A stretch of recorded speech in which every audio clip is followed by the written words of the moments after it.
कि छोटी सी भी बर्फ़ हो जाती है, हमारी बिजली चली जाती है, तारें गिर जाती हैं, पोल गिर जाते हैं।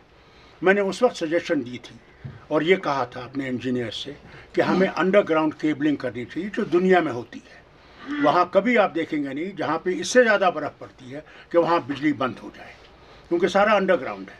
मैंने उस वक्त उनसे ये कहा था, हमारे 8 वार्ड थे उस वक्त, मैंने कहा था हम 8 वार्डों में 2-2 वार्ड लेकर हम लोग ये काम शुरू कर देंगे और लोगों को ये मुश्किलात नहीं उठानी पड़ेंगी।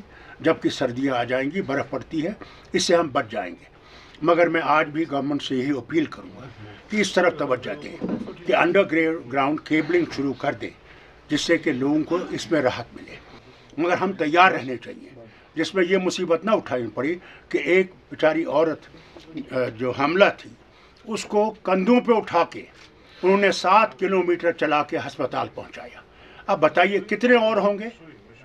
लाशें थी यहाँ पे जो गुजर गए थे, उनको घर पहुंचाना इतना मुश्किल हो गया था कि मैं बयान नहीं कर सकता। देखिए, हम लोग कभी कोalition की ज़रूरत नहीं समझते हैं, क्योंकि कोalition यहाँ काम नहीं कर सकती। हमने उसका देखा है, पहले भी देखा है, उमर साहब के वक्त में भी हमने देखा है कि हम लोग जो करना चाहते थे उसमें हर वक्त अड़चनें आई, और उन अड़चनों को दफन करना अगर है तो मैं लोगों से भी अपील करूंगा कि एक पार्टी को वोट दीजिए।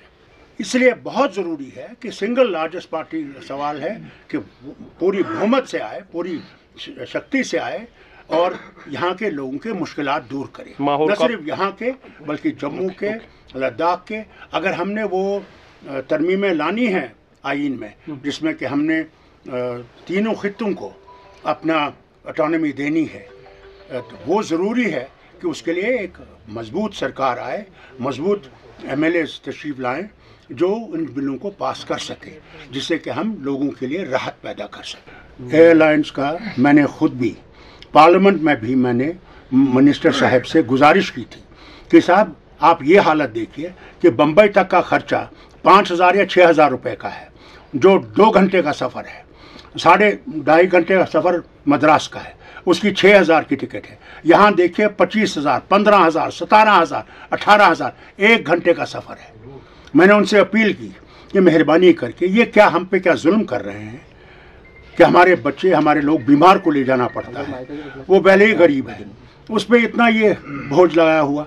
और मुझे खुशी इस बात की है कि गवर्नर साहब ने भी अभी वज़ीर आज़म के सामने ये रखा है, और मैं उम्मीद करूँगा कि मरकज़ी सरकार इसको देखेगी और फ़ौरन इस पर अमल करेगी और इन किरायों को नीचे लाएगी। एक तरफ से आप कहते हैं कि हमने दिल से दिल मिलाना है, दूसरी तरफ से आप हम पे जुल्म कर रहे हैं, ये कब तक चलेगा? कि पाकिस्तान और हिंदुस्तान के मामलात जो हैं वो इलेक्शन के बाद उठाए जाएंगे। मुझे पूरी उम्मीद है कि इमरान खान साहब और जो नई हुकूमत दिल्ली में आएगी वो इस पर पहल करेंगे, और मुझे पूरी उम्मीद है कि दुनिया में आज इस बात पे सोचा जा रहा है कि कश्मीर का हल करना ज़रूरी है।